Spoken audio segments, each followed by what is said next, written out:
olhar para o trabalho pode gerar um novo olhar para a vida? Ou será que um novo olhar para a vida produz um novo olhar para o trabalho?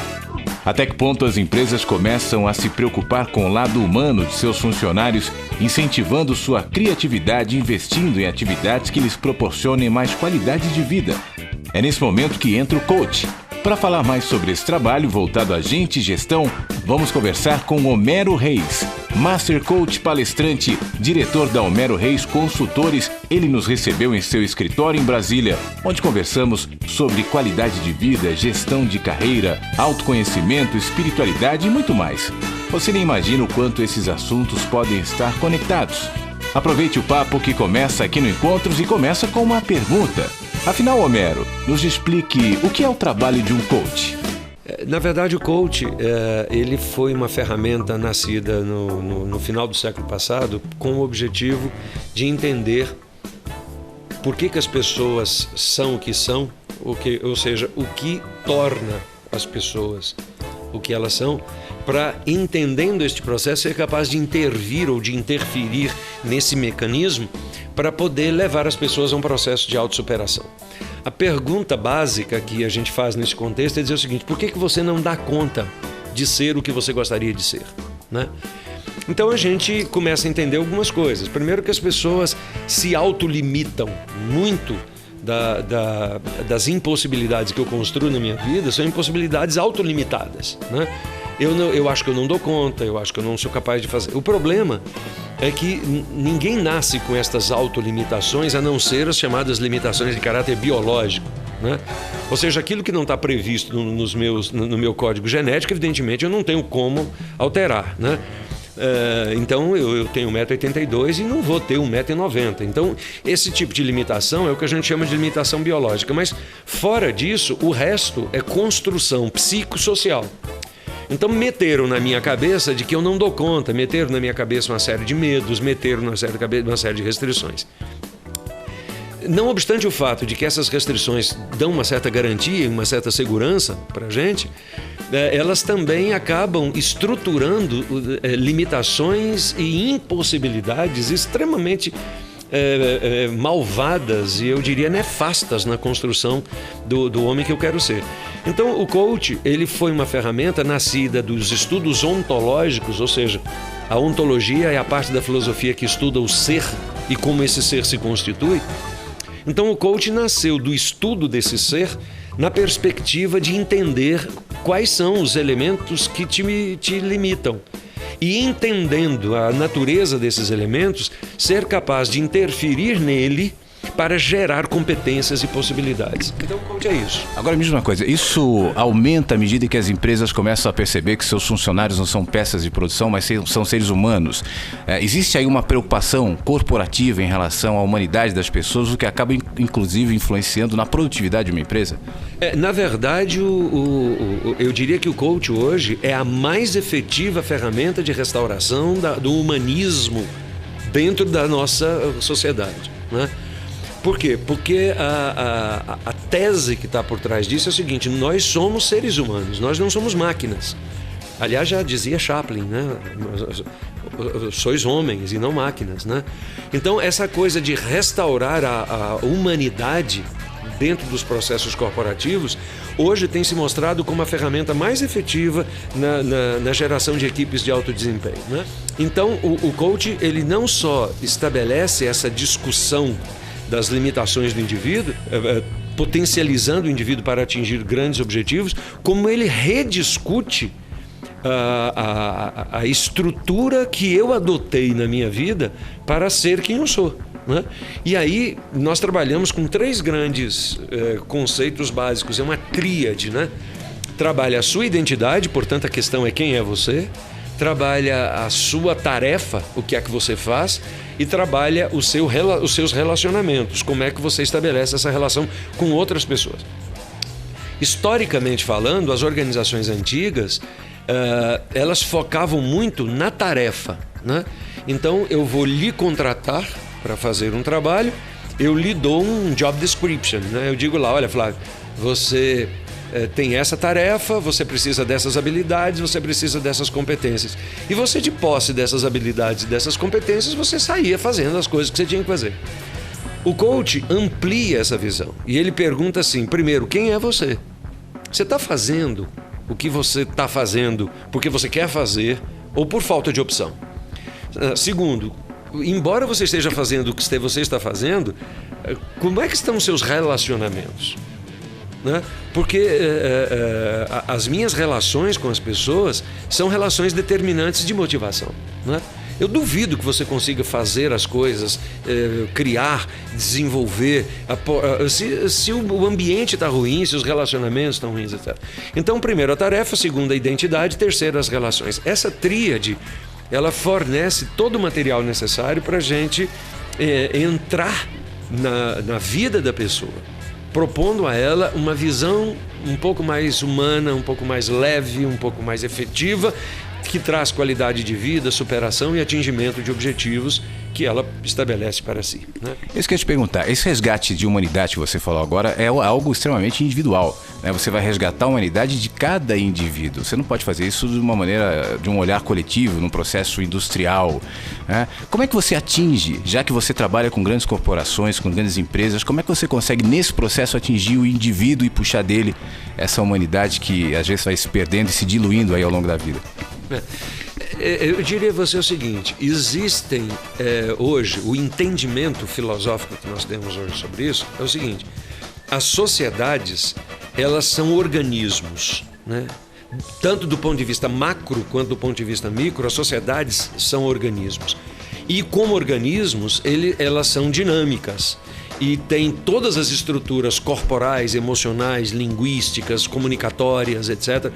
Então, se você entende as organizações na perspectiva de que elas não são organizações, mas que elas são organismos, a gente começa a trabalhar na perspectiva de que a ação do indivíduo, no domínio da sua emocionalidade, do seu corpo e da sua linguagem, a ação desse indivíduo faz com que a vida organizacional também se reproduza nessa estrutura. Então a gente diz assim, você tem a vida relacional que você escolheu ter. Você diz assim, meu casamento está uma droga, né?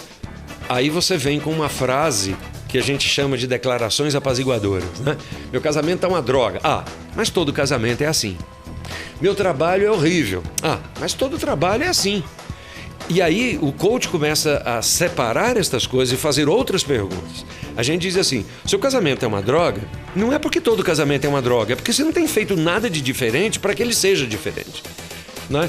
O seu trabalho é uma droga porque você escolheu fazer esse trabalho sem nenhum envolvimento especial com ele ou sem nenhuma responsabilidade de trabalhar naquilo que você gosta. Né?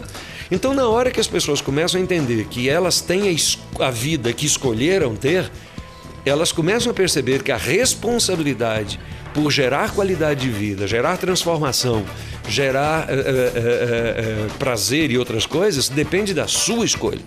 Né? Então, ontologicamente falando, você constrói na sua mente o mundo que você quer ver fora dela. O exemplo disso, eu tenho uma historinha que aconteceu com meu filho, que eu conto e é muito ilustrativa disso. Meu filho um dia chegou para mim, isso já tem muitos anos, nós estávamos no almoço em casa, meu filho chegou para mim e disse assim, pai, quando eu crescer eu quero ser igual a você. Aí eu disse, menino, deixa de bobagem, queira ser muito mais, vá além do que seu pai foi. Ele disse, não pai, quando eu crescer eu quero ser igual a você. Eu digo, menino, vá muito à frente. Ele diz, pai, não se preocupe, eu me contento com pouca coisa. Né? Isso virou uma piada doméstica, todo lugar que eu conto as pessoas riem, acham graça disso, etc. A pergunta que a gente faz é por que eu achei graça disso? Né? Eu achei graça disso porque eu estou bem comigo mesmo e estava bem com ele. Agora imagine se eu tivesse brigado com ele, se a minha relação com ele estivesse ruim, ele fala uma coisa dessa e eu acho que ele está me sacaneando, que ele está me humilhando, que ele está me desqualificando, que ele está fazendo um bando de coisa. Então, como eu estou emocionalmente bem com ele, eu entendo isso como sendo uma piada e acho graça. Né? Então você começa a descobrir que a maturidade emocional das pessoas determina o modo como elas interpretam a realidade. Um outro caso, para a gente poder se divertir um pouco com isso. Por exemplo, o caso da Branca de Neve é um caso interessantíssimo. As pessoas dão um peso para a Branca de Neve enorme, né? E eu acho que a Branca de Neve é uma coadjuvante. Quem faz a história da Branca de Neve é a madrasta. E repare só, a madrasta tem uma propriedade maravilhosa. Ela chega pro espelho e diz assim: espelho, espelho meu, existe alguém mais bonita do que eu? O espelho diz: não, não existe. A Branca de Neve está por lá, ela está feliz, o reino está em paz, está tudo funcionando. E ela volta ao espelho. Espelho, espelho meu, existe alguém mais bonita do que eu? Não. Branca de Neve, o reino, está todo mundo em paz. Até que um dia ela chega para o espelho e diz: espelho, espelho meu, existe alguém mais bonita do que eu? O espelho diz: existe. É a Branca de Neve.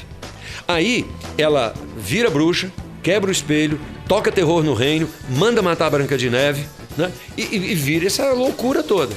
Aí o coach faz uma pergunta: em que é que você se transforma quando alguém diz o que você não quer ouvir? Então repare que não são as coisas, mas a interpretação que eu faço das coisas. Eu escrevi um artigo sobre isso, chamado A Saga da Branca de Neve, em que eu mudo o final da história, né? E no final da história, em vez de acontecer tudo isso, eu digo que a madrasta é uma madrasta coach. Ela fez o programa de coach, ela se tornou coach, agora ela é uma pessoa com capacidade de visão destas diferenças, e as diferenças deixam de ser ameaçadoras para serem possibilidades. E aí ela chega pro espelho e diz: espelho, espelho meu, existe alguém mais bonita do que eu? O espelho diz: existe. É a Branca de Neve. Ela diz: puxa, até que enfim essa pirralha cresceu. Branca de Neve, vem pra cá. Deixa eu ensinar pra você como é que você gerencia o reino, pra você assumir o seu posto, porque eu tô de férias nas Bahamas a partir de hoje. Que bom se todo mundo visse assim, né? Agora, me diz uma coisa, Homero, você mexe com uma condição extremamente estratificada na sociedade, as pessoas seguem um fluxo sem fazer perguntas básicas de autoconhecimento, de quem são, de por que estão ali, por que estão indo naquela direção, porque tem determinadas metas, sonhos e projetos. O que a gente faz normalmente é seguir aquele fluxo, seja o fluxo da sociedade corporativa, religiosa, da comunidade onde você vive. Tem a história da caverna de Platão, né? Quando um vai lá e questiona e vê que existe a vida fora da caverna, vai começar a questionar tudo aquilo, e esse vai correr risco. Como é que você fura essa camada? Como é que você entra, já que inclusive nas corporações existe a cultura própria também corporativa, e as pessoas vão se fechando nessas culturas próprias. No fundo, o seu trabalho está sendo em quebrar essas cascas, essas culturas, e fazer com que as pessoas se enxerguem e a partir daí se encontrem. Veja, aqui a nossa empresa, ela, desde quando ela nasceu, a empresa nasceu em 1980, o meu desafio era ser uma empresa que quebrasse os paradigmas de fato.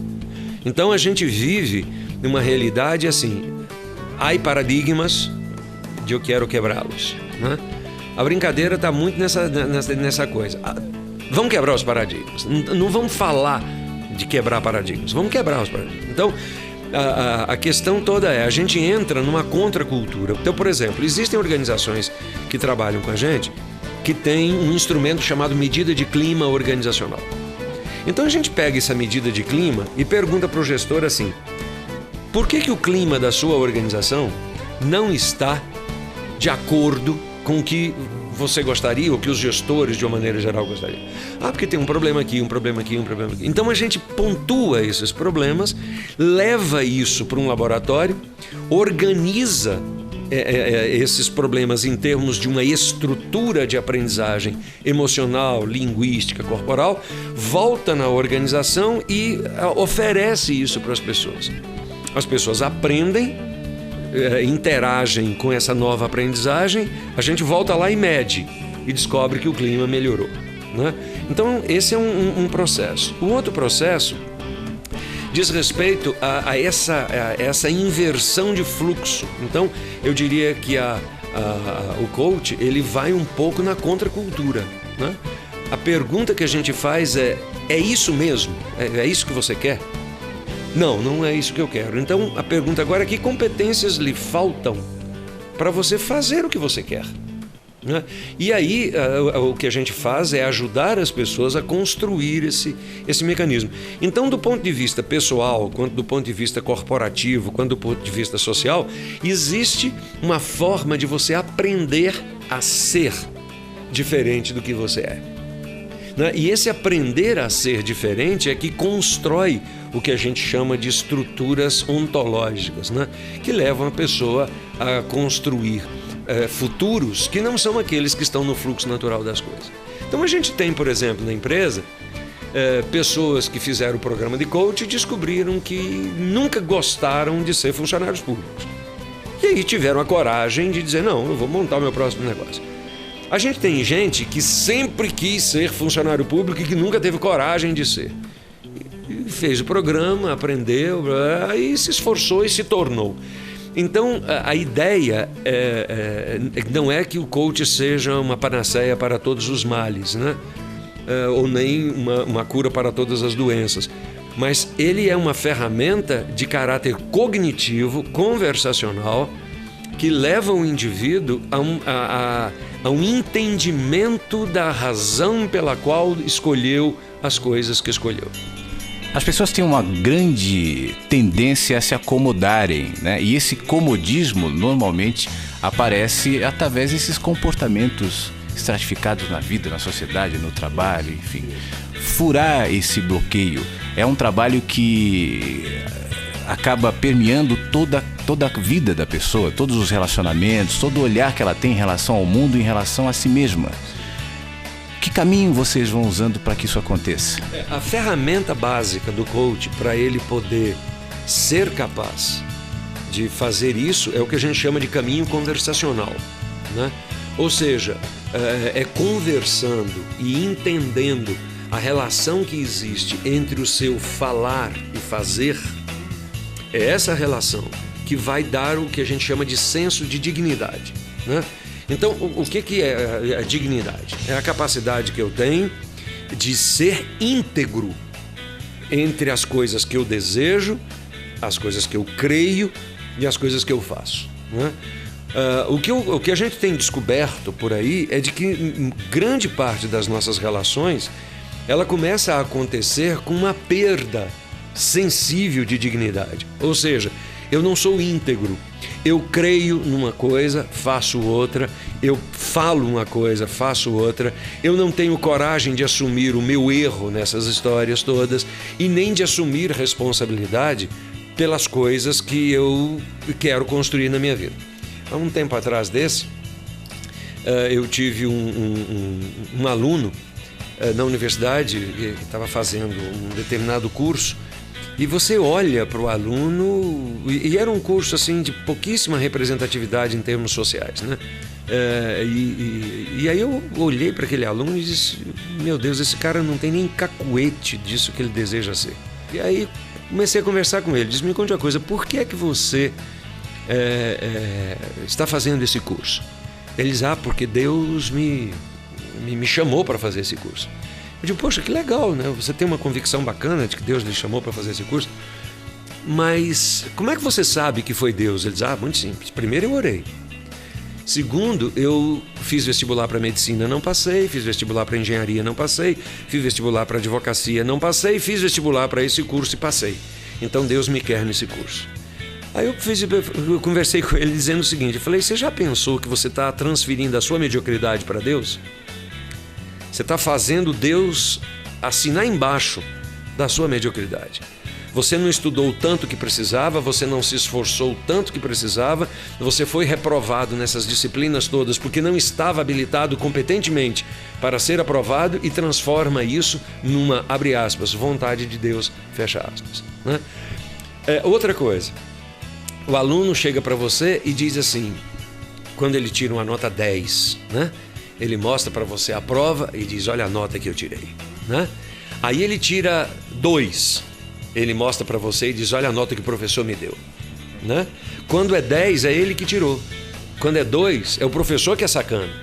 Mas essas transferências existem o tempo todo, né? Você falou de Deus, Deus acaba sendo um ser catalisador dessas transferências, seja pro religioso, como provavelmente esse teu aluno é, ou para os outros de maneira geral, que dizem graças a Deus quando as coisas boas acontecem e Deus me sacaneou quando as coisas ruins acontecem. E não assumem para si a responsabilidade. Isso é algo que você encontra muito? E aí entra um outro domínio do estudo do coach, que é o estudo do que nós chamamos de etiologia das emoções, né? Na etiologia das emoções existe um princípio básico, ou seja, quanto menos maturidade emocional eu tenho, mais capacidade de transferência eu construo nas coisas que eu faço. Então é muito comum pessoas transferirem responsabilidade, como essa que você está dizendo, né? Exemplo, o Brasil é um país que não tem jeito, né? Esses dias eu estava conversando com uma pessoa e a pessoa dizendo: o Brasil é assim, assim, assim, assim, assim. As pessoas são irresponsáveis. Eu digo: você está falando de quem? Você está falando de você ou de mim? É porque eu não sou isso que você está dizendo, né? E o Brasil é fruto nosso, né? Eu não generalizo esse processo. Nós temos o país que a nossa maturidade escolheu, né? A corrupção que está aí não é caída do céu. As pessoas escolheram, na hora de fazer escolhas, escolheram receber propinas, escolheram fazer propostas. Isso é uma escolha pessoal, isso é uma questão que está ligada ao caráter das pessoas. A pergunta é: que experiências essas pessoas tiveram ao longo da vida que facultou a elas fazer esse tipo de escolha? Então a gente tem que começar a entender o seguinte: o coach ele trabalha no questionamento básico das nossas propostas mais elementares de vida, para a partir daí a gente declarar a responsabilidade sobre a construção daquilo que eu quero. E isso está diretamente envolvido a questões de linguagem, a questões do processo de aprendizagem no sentido mais amplo. Se a gente fosse conversar sobre isso, a gente passaria o ano inteiro, mas só para te dar um exemplo bem simples disso.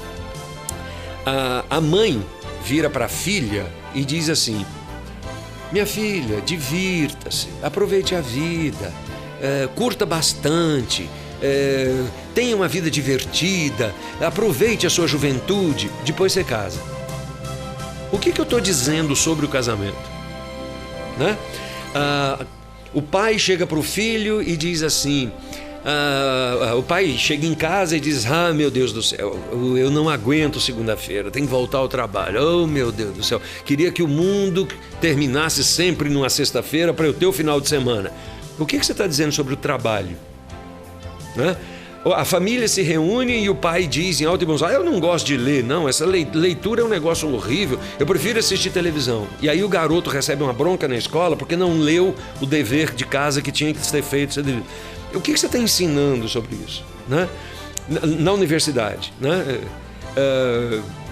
Eu como professor não estudo, não preparo as minhas aulas, não dou uma aula de qualidade, não apresento trabalhos impecáveis.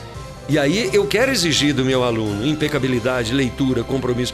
Ou seja, eu não sou exemplo e quero que os outros sejam. Então o coach, ele coloca essa situação desnudadamente diante de cada um dos coaches, que são os clientes.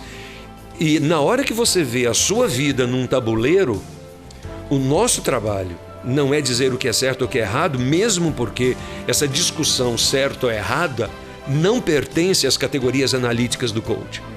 Você jamais vai ver um coach dizer que isso é certo ou que isso é errado. Para nós, do ponto de vista ontológico, não existe certo ou errado, né? Existe escolha.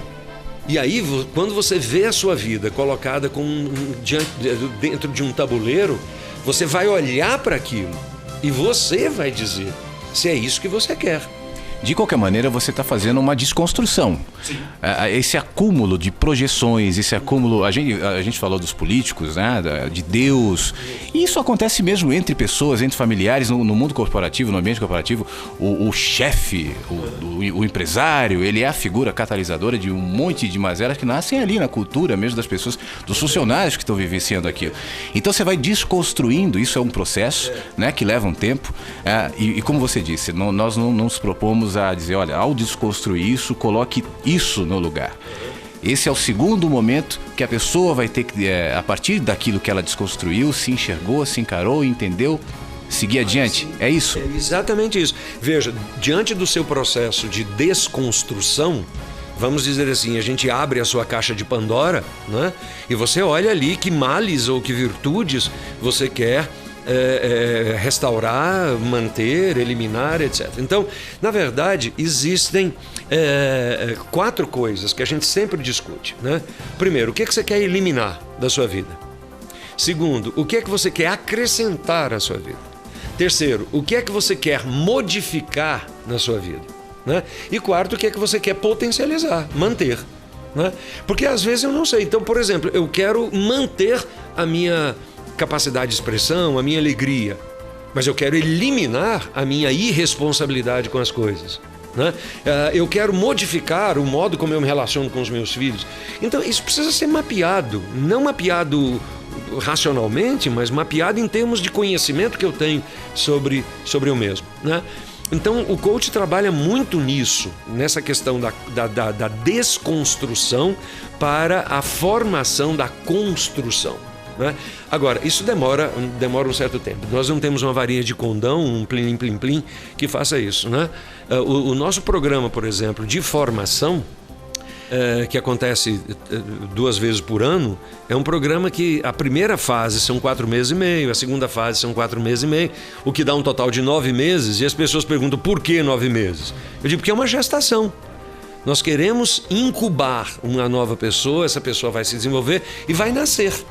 Quando ela nascer uma nova pessoa, ela vai ter o resto da vida para continuar no processo de autoaprendizagem, etc, etc, etc. Isso independente da idade, né? Mas é um processo de reconstrução mesmo, reconstrução da vida.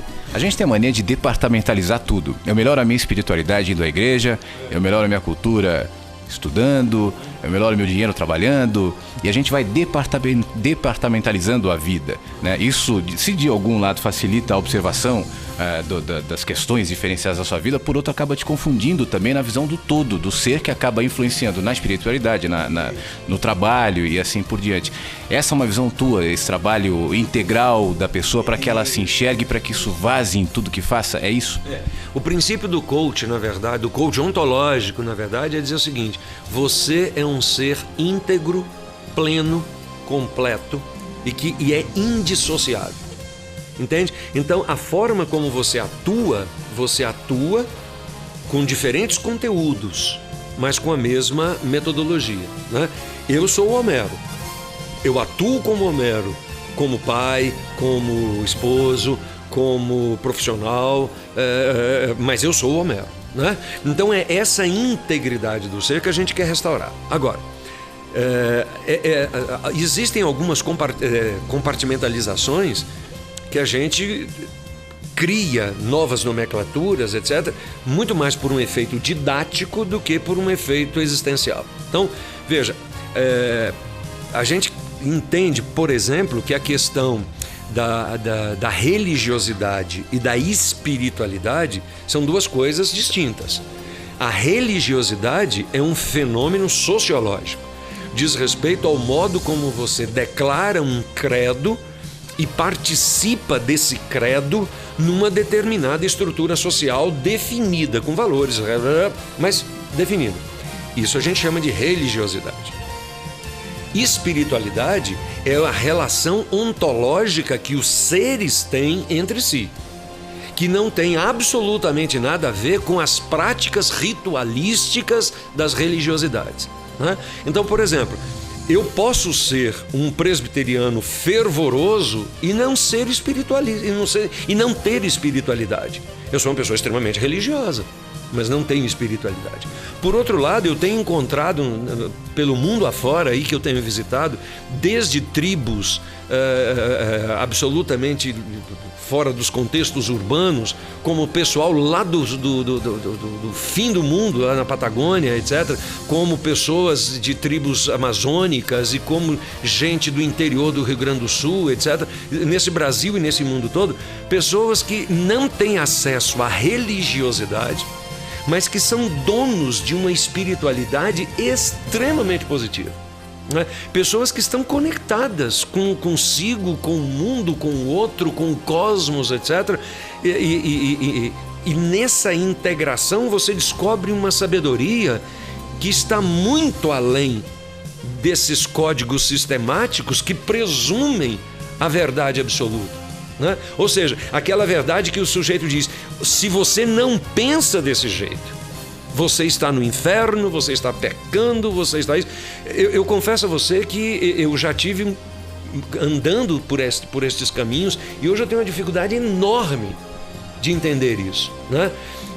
Eu sei o que eu creio e eu respeito o que você crê. E se alguém vai julgar isto, eu não tenho essa competência para fazê-lo, né? Então, o que a gente espera é que as pessoas, munidos das competências necessárias para interpretar o mundo, sejam suficientemente capazes de serem honestos consigo, generosos nas relações uns com os outros e capazes de entender e de restaurar a esperança no homem, na vida e na eternidade, né?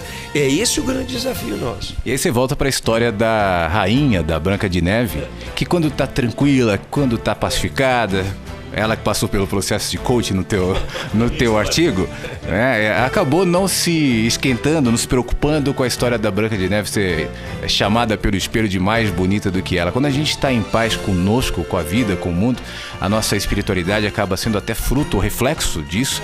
E aí tanto faz se culturalmente o outro segue ou não os meus padrões de adoração, de caminho, de cultura espiritual. É algo que nasce de dentro, brota e vaza nos seus relacionamentos, vaza na sua vida de maneira geral, inclusive no teu trabalho, né? Pois é, eu fico vendo estas coisas da perspectiva assim.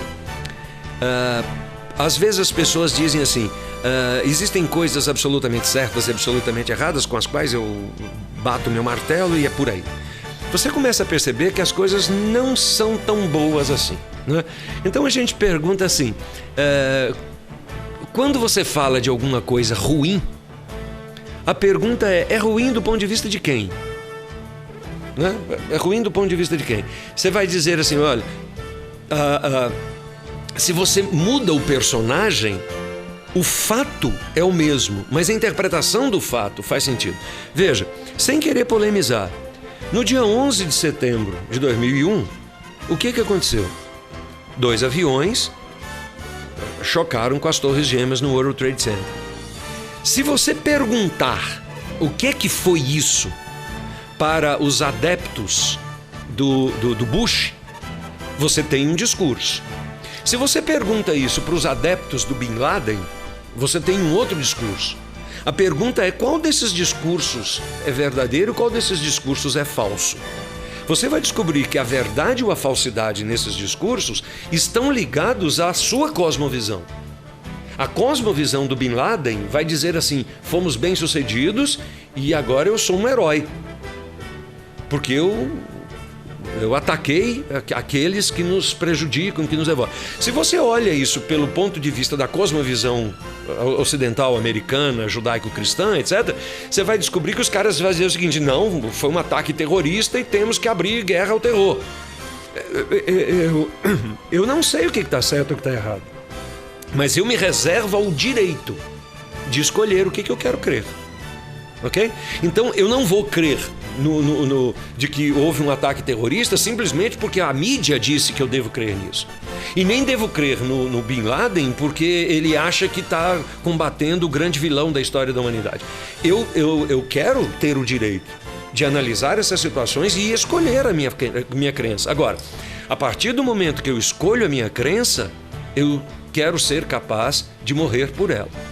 E veja, a história de Tiradentes, por exemplo, para a gente não ficar nessa questão internacional, vamos ficar domésticos, né?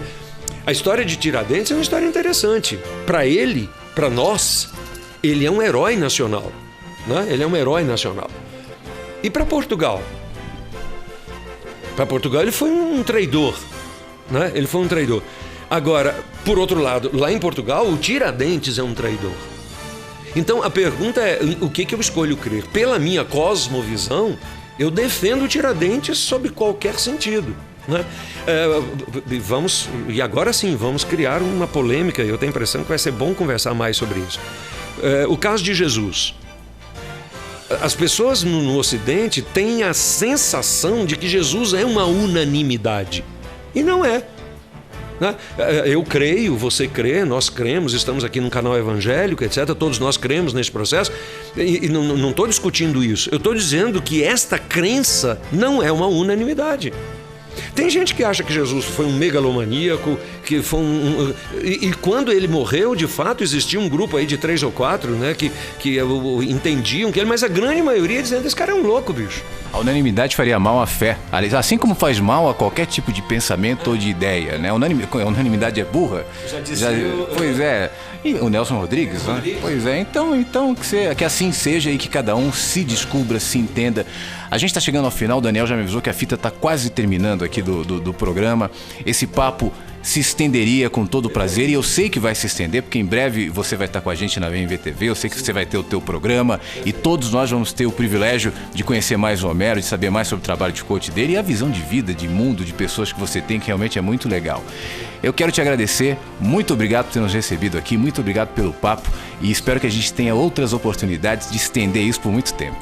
Valeu, querido. Obrigado a todos vocês. Vamos estar juntos. E a partir de março, nós teremos um bate-papo mais intenso aqui na VMVTV. E aí eu conto com a participação de vocês, com o resultado disso. Perguntas, dúvidas, críticas, debates. Vai ser muito bem-vindo. Obrigado, Flávio. Obrigado você. Eu que agradeço, viu? O Encontros fica por aqui. Semana que vem tem mais aqui na VMVTV.